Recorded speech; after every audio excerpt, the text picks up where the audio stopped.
Olá a todos, aqui é o professor Cláudio e hoje eu vou refletir com vocês um tema que pertence ao campo dos mitos, embora tenha sido objeto de interesse filosófico, histórico, artístico, mas o seu terreno natural é o terreno dos mitos. E eu me refiro ao julgamento de Paris. Paris, personagem esta, que era um príncipe e pastor troiano que recebeu de Zeus a seguinte incumbência: escolher qual dentre três deusas seria a mais bela. Dentre a deusa Hera ou Juno, Atena ou Atena, Minerva ou Afrodite, qual dessas três deusas, aliás, Afrodite ou Vênus, né, melhor dizendo, Afrodite ou Vênus, qual destas três deusas seria a mais bela? Ora, Zeus, que tinha a incumbência natural de fazer este julgamento, o repassa a Paris, que já era uma figura de considerado prestígio dentre os deuses, por ter vencido há pouco uma competição. Ora, Zeus então escolhe Paris para que ele decida, julgue, escolha aquela que seria a mais bela das deusas. E como chegamos até aqui? Ora, reza o mito que houve uma festa no Olimpo e nesta festa a deusa Eris, que era a deusa da discórdia, a palavra Eris traz esse sentido de discórdia. Ora, a deusa Eris não foi convidada para esta festa. Ressentida, magoada, sentindo-se marginalizada, rejeitada, ela então vai até o jardim das Hespérides, das ninfas Hespérides, que eram ninfas do entardecer, ninfas do crepúsculo do ocaso, e lá colhe um pomo de ouro, uma maçã de ouro, no Jardim das Hespérides, e inscreve na maçã de ouro o seguinte dizer: pertencente à mais bela deusa. Ora, Eris então se infiltra no Olimpo, lança o pomo, a maçã de ouro, entre as deusas Juno, Atena e Afrodite, e estas então se embolam no chão, se engalfinham a fim de tomar para si o fruto.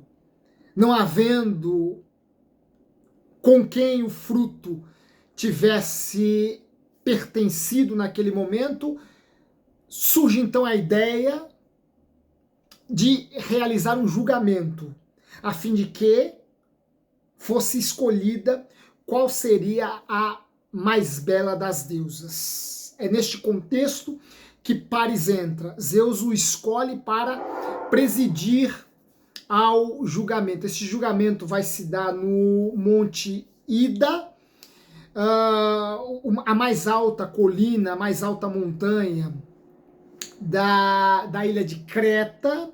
As deusas, ao final da tarde, depois de tomarem um banho de primavera, depois de se perfumarem, se apresentam diante de Paris, estas três divindades, e inicia-se então o julgamento. Ora, reza o mito que as três deusas tentaram subordinar Paris, né? As três divindades, vejam, deuses moralmente duvidosos, né? Vejam, nós estamos diante de três deusas que recorrem a artifícios moralmente reprováveis a fim de que concretizassem o seu intento. As três tinham o desejo de se tornar a mais bela deusa, né? Aqui nós temos uma espécie de Miss Olímpia, né? Miss Olímpica, melhor dizendo, né? Uma espécie de Miss Universo, e universo no sentido cósmico mesmo, haja vista serem três deusas. E essas três deusas recorrem a artifícios moralmente censuráveis. Todas elas tentam subornar pares.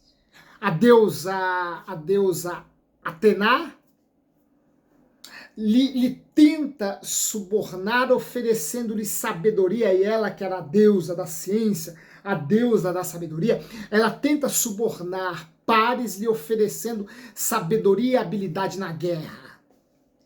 Hera, ou Juno, busca suborná-lo, lhe oferecendo os reinos da Europa e da Ásia. Entretanto, Vênus, ou Afrodite, oferece a Paris a mais bela mulher, a mais bela grega.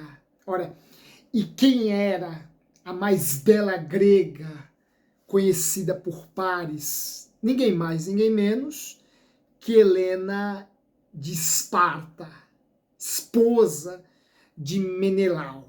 Ora, Paris se vê diante deste conflito, ser rei, governar a Europa e a Ásia, ter sabedoria, ciência, habilidade para a guerra, ou se apossar, desposar da mais bela grega, da mais bela mulher, Helena de Esparta. Ora, ele então decide por Helena de Esparta, repito, casada com Menelau, rei espartano, governante espartano. Ora, ele então escolhe Afrodite, Afrodite o auxilia, o ajuda, o instrui, a fim de que ele se apodere, despose Helena de Esparta. Ele consegue esse seu intento, este seu desejo, e a partir deste seu desposamento com Helena, inicia-se a tão conhecida, tão celebrada guerra de Troia, envolvendo os troianos e todos os demais gregos. Ora, deste desejo de Paris realizado, surge uma guerra que colocaria em lados opostos os troianos e os demais gregos. Vejam, todos os filósofos antigos, e dentre eles Platão e Aristóteles, viram nessas divindades Juno, Atena e Afrodite. Todos esses filósofos antigos, incluindo, repito, Platão e Aristóteles, viram nessas divindades expressões ou dimensões de aspectos humanos. Os deuses os deuses vão alegorizar mesmo forças naturais, forças humanas, forças. Freud mais tarde vai fazer uma interpretação mais elaborada, mais explicitada acerca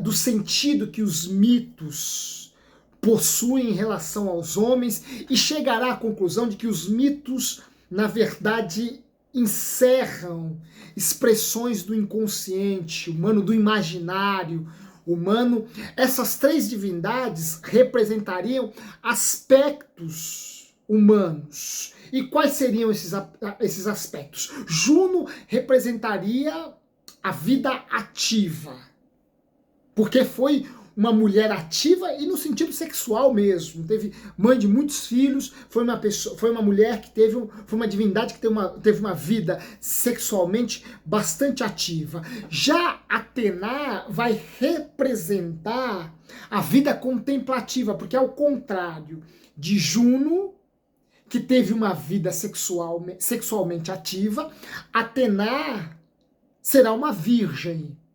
A deusa da sabedoria será uma virgem. Ela vai representar, portanto, a vida contemplativa. Já Vênus vai representar, Afrodite vai representar a vida voluptuosa, a vida voltada para os prazeres. Portanto, essas três divindades, essas três deusas, representarão a vida ativa, a vida contemplativa e a vida prazerosa, a vida voluptuosa. Ora, ao escolher Afrodite como a mais bela das deusas, Paris escolheu não a vida ativa, não a vida contemplativa, mas a vida voluptuosa, a vida prazerosa. E esta sua escolha, centrada em seus desejos, centrada em seu eros, centrada em sua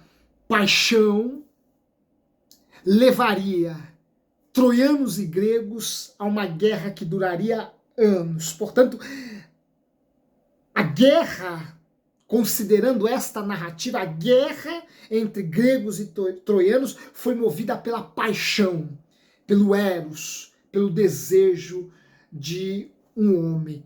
Mais tarde, isso já no século XVI, no barroco do século XVI, um pintor, Peter Paul Rubens, que viveu nos Países Baixos, holandês, barroco, vai se interessar pelo julgamento de Paris, por este mito, e ao longo de seus 40 anos se debruçará pelo menos 8 vezes para pintá-lo. Durante 40 anos, Rubens, um dos maiores nomes da pintura barroca, mas da pintura universal, durante 40 anos, por 8 vezes, Rubens irá se debruçar sobre o mito de Paris, do julgamento de Paris, para representá-lo pictoricamente, para representá-lo esteticamente, artisticamente. E o interesse desse artista pelo mito do julgamento de Paris é um interesse extremamente curioso, porque Rubens, além de ter sido um grande artista, foi um diplomata. Rubens foi um homem viajado, que viajou para a Itália e lá aprendeu muito com Michelangelo e sua capela da Sistina. Foi um homem que foi estudar na Itália as cores na pintura de Rafael, conheceu a Espanha e também outros países. Era um grande intelectual e que carregava sobre os ombros uma incumbência política, uma incumbência diplomática, ou seja, uma figura, um ente público que buscava as reconciliações. E isto ele o fez num contexto em que a Europa passava por momentos de muito conflito, de muita turbulência, principalmente aquelas que estavam colocando em lados opostos, protestantes e católicos. Rubens foi diplomata neste contexto. Rubens foi um pintor deste contexto. Rubens foi um dos grandes nomes da pintura barroca. E a pintura barroca é também uma pintura de contrastes. Nela nós encontramos os contrários entre a guerra e a paz, entre o conflito e a serenidade. E como diplomata, como intelectual, Rubens sempre desejou a paz, sempre buscou a paz. E a sua pintura é marcada por este desejo, uma vez que a sua pintura, em maior parte, é uma representação pictórica da vida feliz, como homem de diplomacia, como diplomata, homem de arte, homem de cultura, um intelectual. Rubens optou pela paz e fez do seu Eros, e fez desse seu desejo uma arte que representasse a vida feliz. E se interessa por Paris, pelo julgamento de Paris, talvez para ensinar ou para conscientizar os seus interlocutores de que as paixões, o eros, o desejo, quando ganha força e sufoca a razão, pode levar homens a conflitos beligerantes que por fim ceifarão vidas aos milhares. Ora, as guerras, nas mais das vezes, são movidas por estas paixões. A paixão pelo poder, a paixão por riqueza, a paixão pela exploração, a paixão por subjugar o outro, a ditames e caprichos alheios à sua vontade, enfim, não poucas vezes, ou quase sempre, ouso dizer, na raiz de uma guerra está a paixão, seja ela qual for. Ora, foi uma paixão que levou troianos e gregos à guerra de Troia. É a paixão que levará muitos outros povos a outras guerras. É a paixão que, sufocando a razão, cega os homens a fim de que eles se digladiem por supostas razões que, no fundo, são vazias e ocas. Rubens é uma voz que, nesses contrastes, se apresenta como conscientizando os homens a que busquem a vida feliz. E esta certamente está muito longe, muito distante dos campos de batalha. Um grande abraço a vocês e até a próxima. E se gostarem, deem um like aí no nosso canal e se inscreva e divulgue esse nosso cantinho de cultura, de arte, de filosofia, de coisas que falem de forma mais especial ao nosso espírito, à nossa razão, à nossa inteligência. Um grande abraço e até a próxima.